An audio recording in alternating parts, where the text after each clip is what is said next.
Welcome, everybody. Super to have you with us today for our masterclass on dealing with how to say no to power. My name's Andy Bruff. I'm part of the faculty of Country Navigator, and I look forward to being with you for the next hour. But before we get into the content, I'm going to hand over to my producer, Luke, who's going to just take you through some of the logistics and the housekeeping and how to navigate the whiteboard. Thanks, Luke. You got it, Andy. So I am putting that link into the chat to the whiteboard. Will be in this platform for most of today. So go ahead and click the link that you see in the chat. And you want to click View as Visitor to join that link. I'm going to share my screen so you can see what it looks like once you do join that link. So let me go ahead and get us over there. So as you can see, you're in Mural Board. So this is an interactive environment where we will be using whiteboard activities like that. So let me go ahead and move us to our instructions. A couple of things to notice as you're in the mural is that you'll be controlled for most of the time. Summoned is the word they use in mural. So we'll be able to control the screen. So we'll guide you along. This mural is very large. We don't want anyone getting lost. So we'll be able to guide the experience for most of the time, but we will release that control for you to be able to annotate on the screen and use this collaborative environment. How you can do that is by choosing a free sticky note by double-clicking it at Start Writing, or you can double-click to add a new sticky note. You also see that you have tools along the left-hand side. And we ask that you please only add those sticky notes to the designated area so we can keep the environment nice and tidy. We also be voting. You can do that by hovering over a sticky note. You can see you have an add reaction option at the bottom of the sticky note, the bottom left. And we'll be taking some quick polls that way throughout the session as well. You can give it a thumbs up and we have like a yes or no question or an option to choose. So with that in mind, we're going to do a quick test of the sticky notes. Do we have time for this, Andy, or would you like to just move us along? I think we should move along now, Luke, simply because we Okay. are well into the session now. But once we get to the next activity that requires a sticky note, you can certainly take us through that. So let's stop here. And now, please, if you could just ask people to give us their thoughts and explain to us, Luke, how we do that, please. Sure thing. So I'm going to release control and you can let us know why you find saying no to people in authority difficult by double clicking on any of the sticky notes that you see here and letting us know your thoughts. Just type them right in.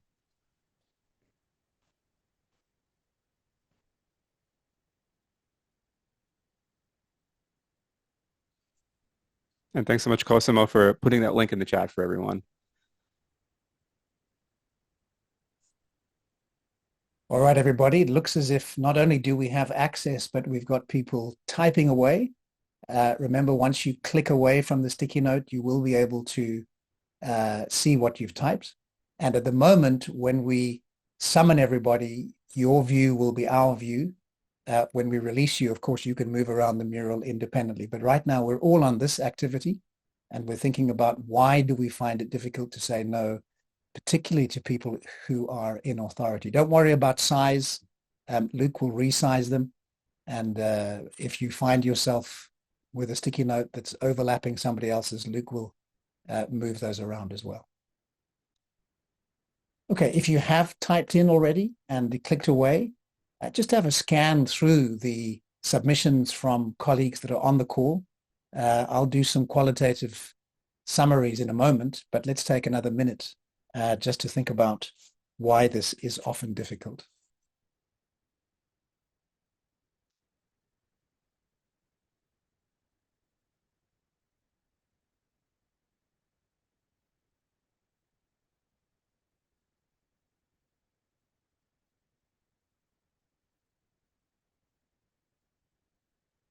Okay, so Luke is going ahead and just resizing those for us.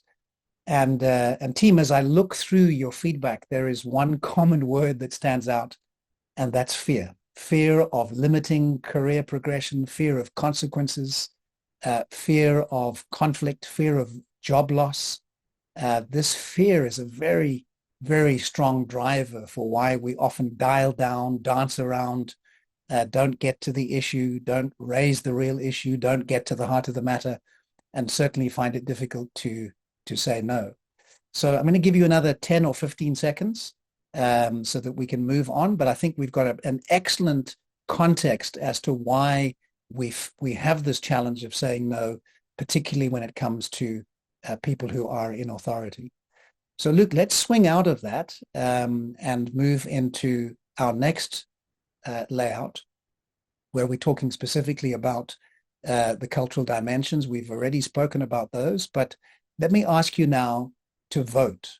You ask a business partner or a client if something can be done, and they respond with, let me check and get back to you.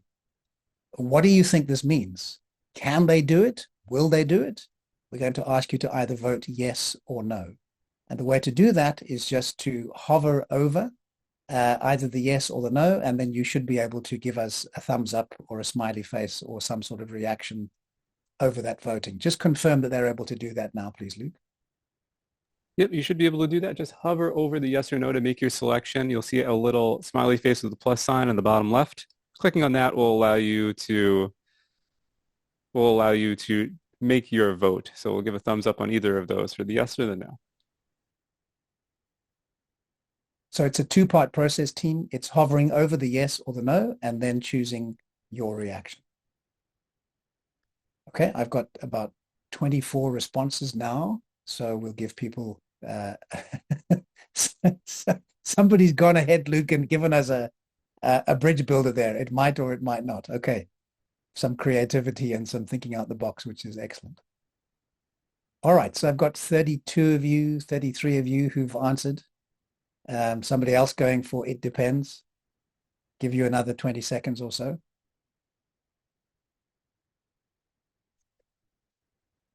So Jiten, just to confirm, you are able to get into Mural when you say it's not working for you, or you can't access Mural at all? Just let us know. And Luke, maybe you can just work with Jiten in the background there. Can't access Mural. Okay. All right. So clearly there are differing views on this response. Let me check and get back to you. And it could be that the person who is responding is quite implicit. It could be that the person that they're responding to has, although it's a partner or a client, maybe they feel there's an imbalance of power. But certainly being able to read between the lines on some of these dimensions, I think is really important. So let's go ahead, Luke, to the next layout.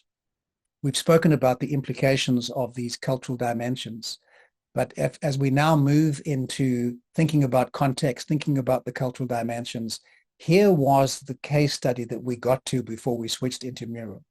So I'm going to ask you to read the case, Noah, the graphic designer, and Noah's interaction with Anna. And I'm going to give you just 2 minutes to do that. And then we have some questions for you, which we're going to ask you to comment on. So let's give you a few moments to read. And once you've done that, we'll go to the questions on the right-hand side. Good to see that you're in with us now, Jiten.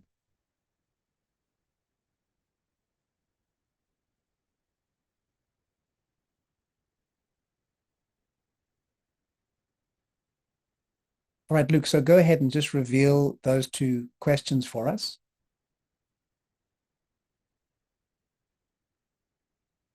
Okay, so the first one is really a very straightforward one. What's happening here? Let's focus specifically on Noah.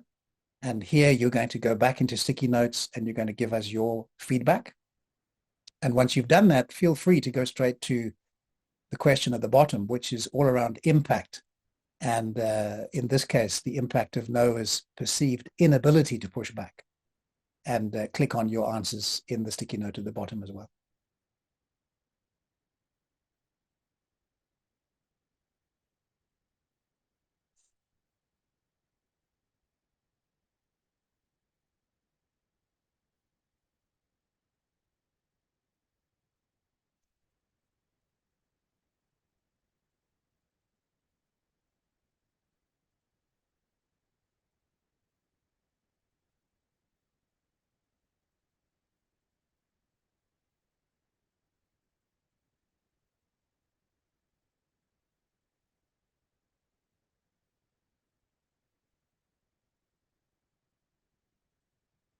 And again, Team Luke will resize sticky notes and reposition.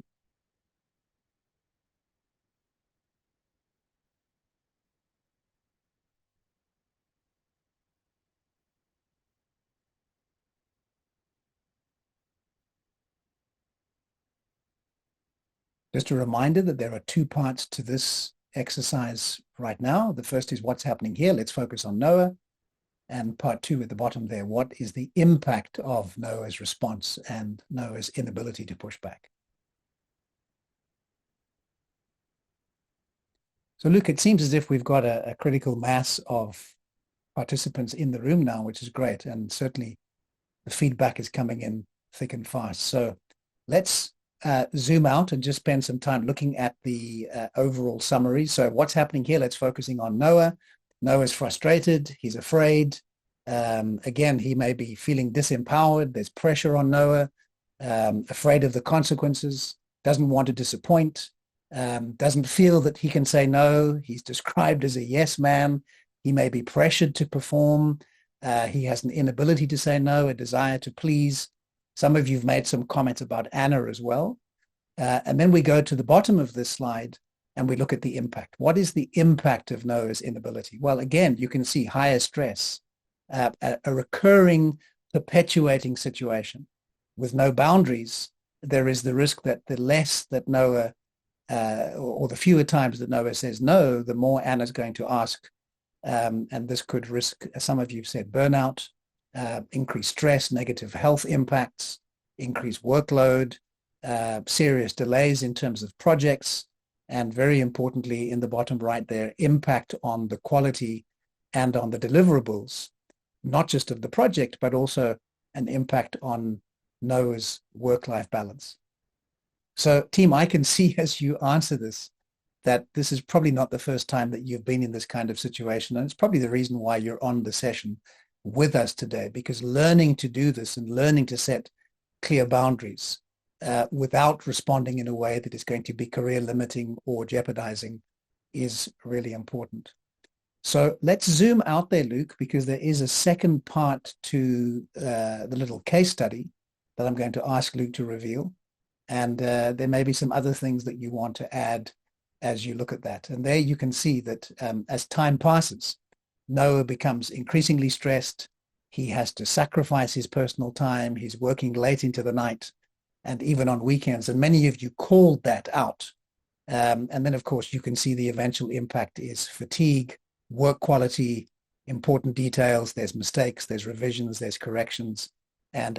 So thanks for taking that one out, Luke. That's great. I think we understand that clearly there are reasons why we don't say no, but there are also serious consequences to ourselves and to our teams and to our project deliverables when we don't.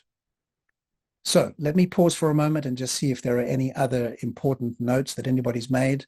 Somebody says Noah's plate is full, always full, can't give his best. There's even the implications of not just burnout and loss of quality, but even loss of reputation. And somebody goes as far as saying that if this plays out, Noah pays the price. He loses interest in his job, and ultimately his company will lose him. I noticed a sticky note at the top there where somebody talks about resource management and planning leading to late delivery, poor quality and output. Okay, so I think we understand the problem. Let's now use the remaining time in the presentation today to think about some of the skills that we can develop in pushing back when we need to say no to power. So if we go to the next layout, Luke, the first question that I want us to think about is, why should we say no? And in many ways, you have already spoken to this point, but let me give you an overarching summary of what I think are some of those critical areas.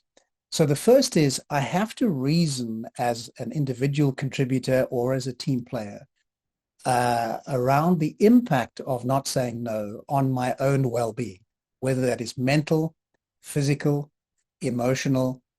Not saying no and not having clear boundaries and trying to be a people pleaser all the time, it's certainly going to be detrimental to my well-being. I think the second thing is, if the relationship is one where my approach is always to accommodate, is always to give in, is always to yield, then there is an imbalance. And if I'm dealing with somebody that doesn't have the emotional awareness or the empathy and the compassion, then what happens is this relationship becomes incredibly one-sided. And ultimately, I am reinforcing a pattern where I believe that the way to maintain this relationship is to keep giving the other party what they want. And the more I do that, the more I end up, in many cases, reinforcing that negative pattern. I think a great example of this is something that I talk about on our negotiating program, where if you think about a young toddler who's at the checkout in a supermarket, and you've got them in the trolley, and there's people in front of you and people behind you, uh, and this little person starts to have a party in the trolley. How do you respond when they start eating things that they haven't had permission to eat, and you certainly haven't paid for? Of course, if you give in to the tantrum, all you're doing is you're buying yourself some time and you're buying some peace and quiet, but you may well just be reinforcing the problem later on. Of course, the third one there is job satisfaction. If I'm not saying no and I'm now piling up more and more demands and pressure on my plate, eventually I'm going to start to resent what I do. And I've seen many people that I coach who love their work to a point, but when it starts to press in on their well-being, on their areas of feeling that they can deliver, and they're just juggling multiple priorities all the time, even with the best will in the world, I can start to find that this job is less than satisfying. And as many of you have said, this will then have an impact on my individual performance, on the contribution I make to the team, on my productivity. And it stands to reason that all of that, if you take the first four blocks, the well-being, the relationship, the job satisfaction, the performance, and the productivity, that ironically enough, as much as I want to keep my boss happy, the unintended consequence is that this can have serious, serious impact on the business in terms of sales, in terms of project milestones, in terms of market share, in terms of quality, in terms of everything that is required. So as much as we might feel there is a very good reason to say yes every time, I think what you can see from this particular piece of our whiteboard is there are also some very, very good reasons to say no. And this, I think, bears out many of the things that you gave us in the first vignette that we looked at between Noah and Anna. So with that background then, I think the question that we should ask ourselves is, how do we do this? And if we can move on to the next slide, Luke, and have a look at this. Certainly there are some things that we have to think about. We have to weigh up the consequences of saying no. We have to ensure that when we do give the no, that we do it with clarity. And the third thing is we also have to be really prudent about when and how often we say no. This is certainly not a license to be, responding with a complete shutdown on everything. You need to be selective, and being selective about when and how you do that is really important. Certainly in the years that I've taught international negotiation, one of the things that we recognize that is really helpful is that often people do not hear what comes after the word no. So if your no is a no because, what happens is that we get tuned into the no and we tune out on everything that comes after that. And so one of the ways that you can ensure clarity and consider the impact of saying no is to give reasons before disagreeing.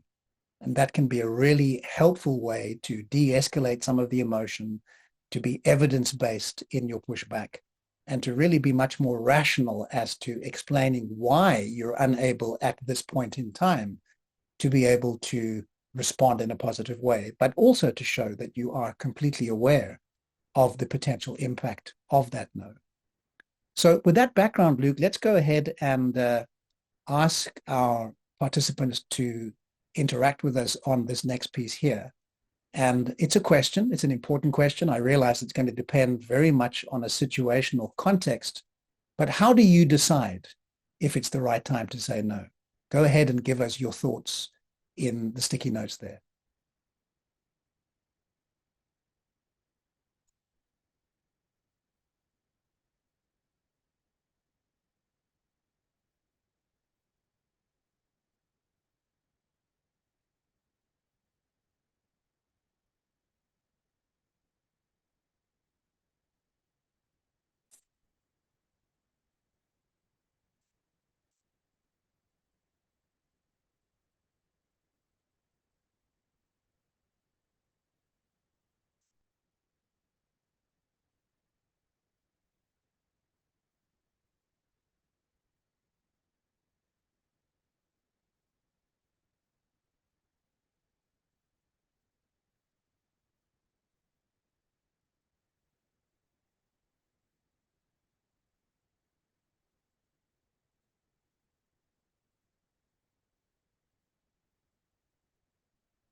So, team, what's really fascinating for me is the balance between the reasons that many of you are giving, which are quite rational, related to timing, related to urgency, related to deadline, related to workload, related to balance. But a number of you are also saying, my stomach knows. I just have this gut feeling that it would be wrong. Somebody else says, when I feel my body saying so. And often we are not listening to those very, very physiological signs and indicators that, just taking this on is going to be, putting a 200-ton load on a 100-ton bridge. So if I was to group these, I think there are very rational reasons. There are very personal reasons. Sometimes those are quite selfish. There are also consequences around the quality. And there are timeline and priority issues. But I think that as you look across this whiteboard here, the beauty of this is that it gives us a very clear indicator early on as to some of those key reasons as to, why we would want to be saying no early on and how to do that in a way which is evidence-based, in a way which is concrete, and in a way which is valid, and in a way that's not going to be career limiting and maintains the relationship, but enables you to be hard on the issue, but soft on the person. So with that background, Luke, let's give people another 10 seconds or so. You can just zoom out for us a little bit so we get an overall perspective. But I think that's a pretty good summary of some of the things that we've looked at here, and particularly this question that we've asked on this board, which was, how do you decide if it's the right time? And I know for some of you, feedback like, well, I will just know intuitively. Well, you might struggle with that. You might say, well, Andy, I need something more, more tactical and more practical. And I think you'll agree that on this board, there's some of that, but there's also an acknowledgement that you will know best in terms of intuition very often. And we fail to listen to that inner voice very often because we allow other priorities to, make us feel compelled that we need to continue to say yes. And all of this, I think, requires a very strong level of judgment.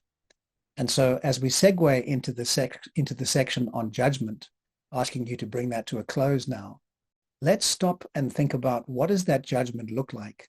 And what might a judgment checklist include?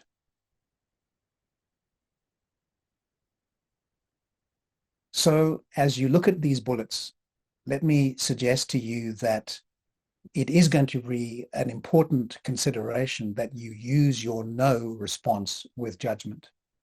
And the first question is, does this request correspond to my usual responsibilities? If this is something that's part of your job description, if this is something that is a stock standard request that you should be doing anyway, then it stands to reason that a no is going to be questioned.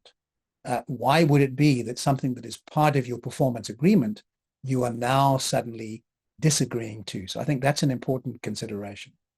The other thing is weighing up, okay, it's not in my usual scope of work, but does this give me an opportunity to learn something new? Does this give me more exposure? Does this give me an opportunity to be mentored? Does this extra investment of time or discretionary input mean that I will be fast-tracking a career opportunity? Is it just that I'm doing somebody a favor? Is the opportunity just that it takes me out of my standard routine work? So those are questions that I think need to be considered in terms of judgment. I think the second judgment checklist is this request. To what extent does it align with my individual objectives? So it might not be in the lane of my routine work, but in terms of the overarching objectives, it would certainly enhance my performance agreement. And if not mine individually, it would enhance my team. And so in that case, being willing to take on this extra piece of work, or being willing to stay on at the office a little bit longer, or come in earlier, or pick up some work that maybe is not necessarily part of your performance agreement, might well help in the grand scheme of things. This third point is important because if you go back to what you were saying on the whiteboard, for a number of you, it's around priorities, and timelines and deliverables. But not only those three things, it's also about quality. So maybe I have the time, but I don't have the expertise. Maybe I have the expertise, but right now there are other priorities. And if I was to leave those and start working on this other piece, then in answer to the question, do I have time? Maybe I say yes, but do I have time to do a good job? Maybe I say no, because it would mean sacrificing existing commitments and existing quality. And then, of course, if you go back to what you said in the mural earlier, the whole question of work-life balance, which, by the way, I'm believing more and more, maybe that's a myth. Maybe we should be thinking more about work-life integration. I work and I live, and certainly as many of us now work in a hybrid context, those boundaries between work and home are much more blurred. And so I have to ask this question in a way that says, where's the room? Where's the breathing space for me to still conduct my personal life around this particular priority? If I'm living in a place of urgency and importance, that's crisis mode. And whilst that may be by exception, I certainly can't live in that quadrant all along.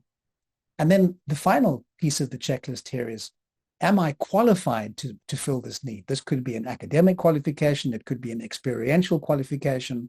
It could be, do you have the credentials to be able to do this? Now, sometimes we will say no to that, but we will step in anyway because we see it as an opportunity to get those qualifications.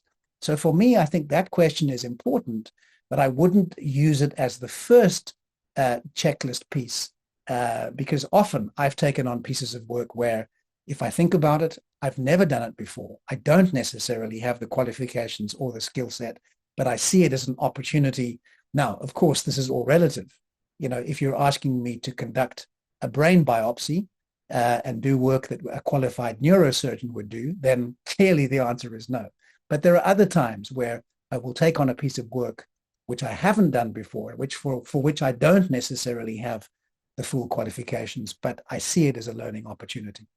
So what I'm hoping, team, is as you think about the power and saying no to power, this judgment checklist gives you an opportunity to step back and to work not just with the subjective, intuitive gut responses of this doesn't feel right, but also gives you an opportunity to really work through this in a methodical and logical way to measure your response and to consider what that would look like. So having done that, having looked at when and why and what we need to consider, let's move into the how and give you some practical opportunities to look at that. And the how really involves balancing this assertiveness with passiveness and aggression.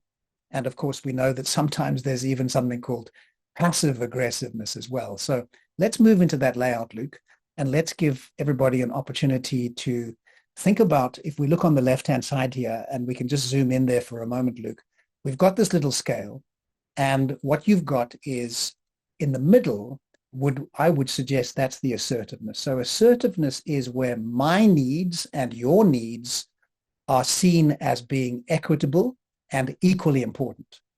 The moment I shift the balance and I allow your needs or the needs of others to take priority only, I become accommodating and I become passive.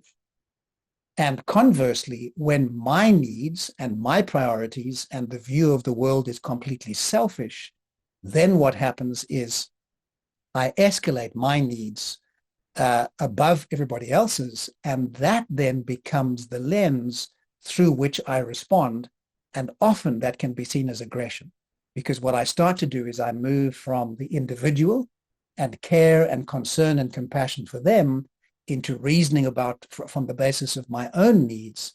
And it can come out in a way which is often harsh and aggressive and unsympathetic, and clearly maintaining that balance between not being overly passive and not being overly aggressive, that sweet spot of assertiveness. And I do think that assertiveness is a skill that can be learned, where I'm acknowledging your needs, I'm acknowledging your priorities, but I'm placing my priorities and needs at an equal level. And so with that background, I think what's important for us to consider is how that would look. So let's go across to the right-hand side, Luke. And there are a couple of things that I want you to look at. The first question is really, how do you feel about the word assertive? So let's stop there for a moment. If you see that word assertive, what synonyms, what word associations come up? Is that a positive word for you? Do you see it differently? How would that word help you to think about saying no to power?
So I think what's really interesting, team, as I look at your responses here, is the majority of you are saying it's a positive word, it's a candid word, it's a word that has very strong connotations. It makes me think of being confident and clear. It talks about strength, it talks about boundaries, it talks about clarity, it talks about being objective. But I must also acknowledge there are not many of you, but there are some who are saying it's hard to understand. It's not achievable. It has negative connotations. It feels lazy.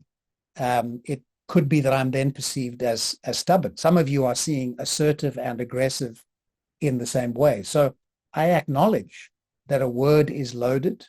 And I'm also seeing that unless the way that I communicate my assertiveness is done correctly, it can be perceived sometimes in a negative way. So let's acknowledge that whilst this idea of balancing my own priorities and needs with those of my stakeholders is something that we should be working on as leaders, how we couch that and how we articulate that is really important. And by the end of this session, my intention would be that even for those of you who say this is not achievable, that you would come out of this with some skills to be able to do that. And of course, I acknowledge too that as has been said in the sticky notes, it can have two sides. I can be assertive in a way that's confident.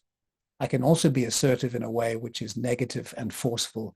So clearly, tonality and context and messaging, even with an assertive response, is very, very important.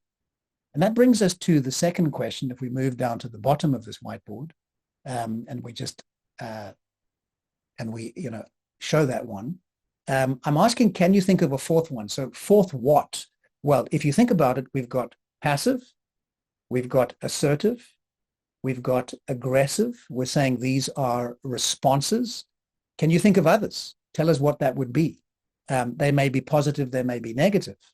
But what else are you thinking about in terms of this balance between passive, assertive, and aggressive? And how would that look for you? Do you see it as separate to those other responses? Do you see it as stronger as those other responses? What would that look like? Go ahead and give me your thoughts on that one. Thank you.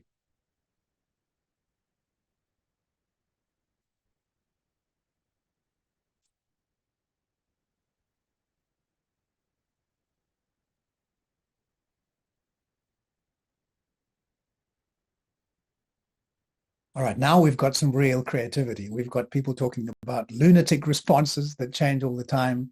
We've got a neutral response that's very data-based. We've got passive-aggressive responses. We've got empathetic responses, collaborative responses, compromising. These are great. Reasonable versus non-fact-based, honest responses. Give you a chance to think about a couple of others.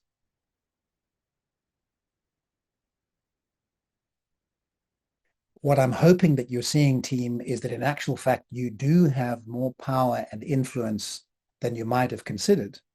And that simply not feeling that you can say no is not acknowledging that you have a range of responses here. A sandwich response, that's an interesting one. So that could be a mixed response where I send mixed messages. Or maybe I start out really well and there's a negative response in the middle and then finish off really well. We talk about sandwich feedback. An unclear response, a practical response, a complaining response. So I'm going to say yes, but I'm going to complain about it. A hypercritical response. Yeah. So I'm not necessarily endorsing all of these, and I'm sure you're not either. But what you are doing is you're showing us that there's more than one option. And we have to think always about using judgment to consider when we respond. We can respond positively or negatively. We can respond in a passive, assertive, or aggressive way, or in one of these. And we need to recognize that it's important that we show judgment in that way. I'm going to give you another 20 seconds or so just to finish your responses here. And then we'll move into really thinking about looking at some examples of these types of statements, and then to ask you to consider your view of those examples. So let's give another few seconds. I can see some of you are typing. We've got transparency. A couple of other people. Positive response. Yes? Okay, good. So Luke, let's swing into the next layout. And what we're doing here is we're giving you an opportunity to see 5 examples. And you can choose as many of them as you want. You don't have to vote on all of them. You could maybe choose 2 or 3, but you're going to hover over the option, either passive, aggressive, or assertive, and then click on your reaction. A thumbs up is probably going to be the easiest. So when you've all finished voting, we'll take some time to talk through these.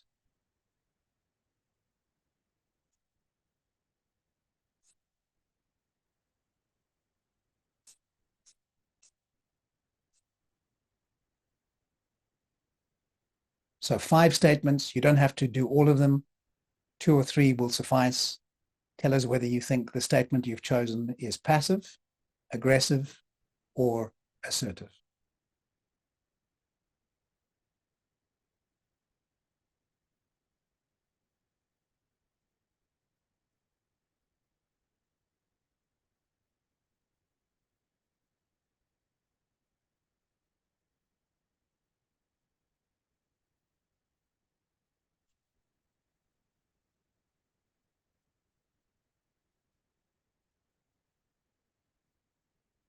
I think it's also important to mention as you read through these that reading them on a page and delivering them verbally may also be somewhat different. So tonality and context is certainly going to matter. But if we take them purely at face value, then it seems to me that we can start to interpret these as either being predominantly one or the other in terms of the nature of those responses. Okay, interesting that we've got the majority of you talking about number 1 as being aggressive. The majority of you talking about number 2 as being passive. A split vote in number 3 between aggressive and assertive. And maybe the difference is there isn't real clarity on what those plans are. Whereas in 4, there is not only a reference to a plan, but there's also an offer of an alternative. And in number 5, there is a clear indication of your perspective on this late issue. And there is also the offer of what can we do to stop this? And I think that's what makes that probably more assertive than aggressive. So if we characterize these, the passive are where we simply give in and give up. The assertive come out very much more one-sided and a perspective that really shows only what I need and what I want. I beg your pardon, the aggressive shows that. And the assertive seems to suggest an acknowledgement of the other party's position, but also an offer to come up with a solution, and, a clear reference to your own particular needs, desires, priorities at the same time. Again, as I say, there's no perfect science here, but as you've gone through this, by and large, I would agree with what you've said. I think it's interesting that we've got 10 or 11 of you who read that statement number 5 as being aggressive. And I guess that would be, around the tonality possibly. But the question, what can we do to stop this from happening again? I think if it's genuinely a question, would be seen as more assertive because you're simply trying to find a rational solution. Okay, let's move into the final 8 or 9 minutes. I know we lost a little bit of time at the beginning, but what about some alternatives to saying no? And if we think about that, your line manager has just asked you to join a new project that will take a lot of time to complete.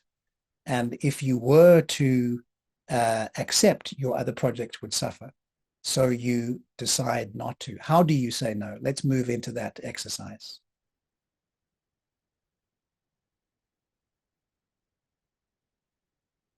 And again, team, you can go ahead and just click on the sticky notes. Give us your thoughts.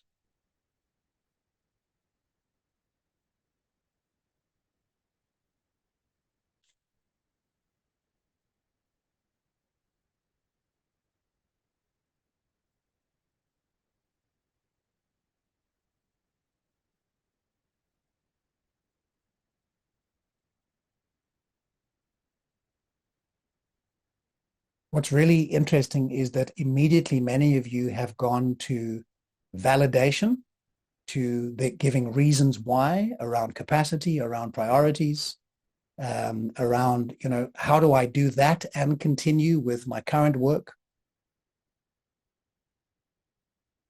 And in some cases, many of you have gone to the question route. Give me more information. What's most important for you?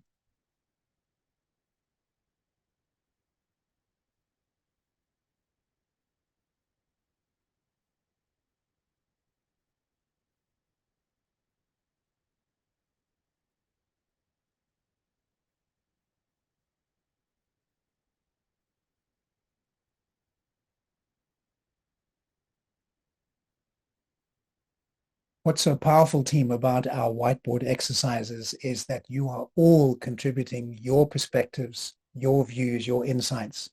And that's what makes our time together so incredibly powerful, because intuitively, when you see these questions, you're able to give us, your insights.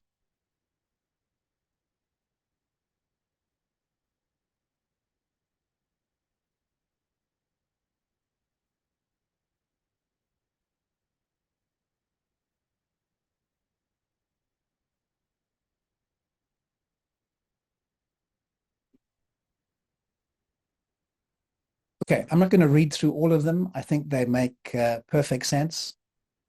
Anna, somebody's going to be delegating to you. Just want to call that out. So be ready after this call. Anna's on our team. That's great. So let's pull out of that one and let's move into our final pieces where we think about moving into a real acknowledgement of how to tie this all together.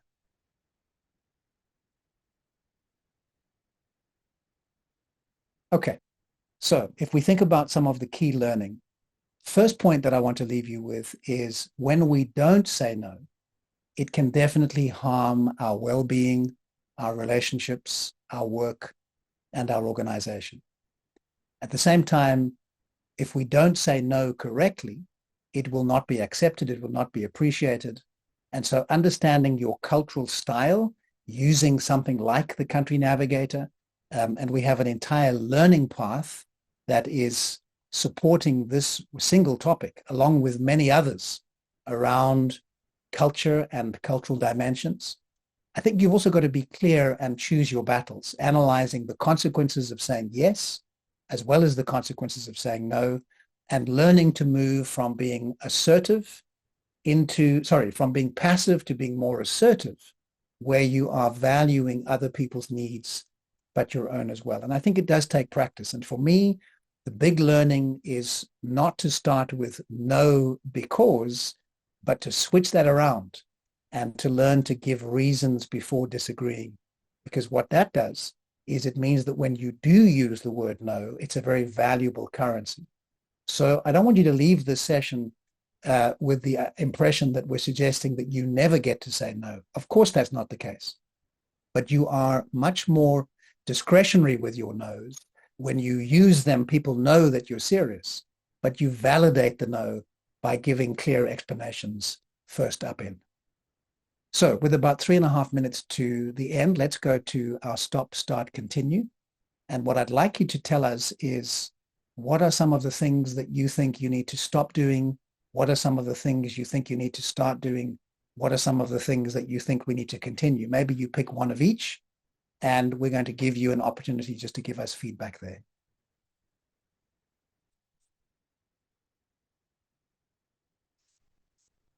Yeah, and Ella asks a good question, and that is, how do you manage somebody who will not accept your assertive no and is aggressive?